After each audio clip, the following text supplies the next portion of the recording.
ഓർമ്മകളിൽ V. S. 1923 October 20 ആലപ്പുഴയിലെ പുന്നപ്രയിൽ ജനിച്ച അച്യുതാനന്ദൻ വിദ്യാഭ്യാസം അവസാനിപ്പിക്കാനാകാതെ പോവുകയും ചെറുപ്പത്തിൽ തന്നെ തൊഴിലാളി യൂണിയനുകളിലൂടെയും കർഷക സമരങ്ങളിലൂടെയും രാഷ്ട്രീയത്തിലേക്ക് കടക്കുകയും ചെയ്തു. 1964-ലെ കമ്മ്യൂണിസ്റ്റ് പാർട്ടിയിലെ പിളർച്ചയിലൂടെ രൂപപ്പെട്ട സിപിഎമ്മിന്റെ സ്ഥാപക അംഗങ്ങളിലൊരാളായിരുന്നു അദ്ദേഹം. 2006 മുതൽ 2011 വരെ കാലഘട്ടത്തിൽ മുഖ്യമന്ത്രിയായിരുന്നപ്പോൾ നടത്തിയ ഭൂമികയേറ്റ വിരുദ്ധ പോരാട്ടങ്ങളും ക്രമസമാധാന നിയമനിർമ്മാണങ്ങളും ഒക്കെ ജനങ്ങളിൽ വലിയ സ്വാധീനമുണ്ടാക്കി.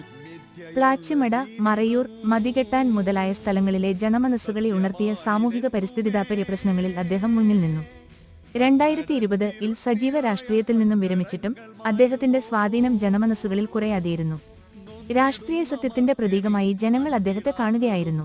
എതിർപ്പിനെയും വിമർശനത്തെയും ഭയപ്പെടാതെയുള്ള അദ്ദേഹത്തിന്റെ നിലപാടുകൾ പുതിയ തലമുറ രാഷ്ട്രീയ പ്രവർത്തകർക്കും ഒരു മാതൃകയായി തുടരുന്നു. പൊതു താൽപര്യത്തിനായി നീതിക്ക് വേണ്ടി നിശ്ചയദാർഢ്യത്തോടെ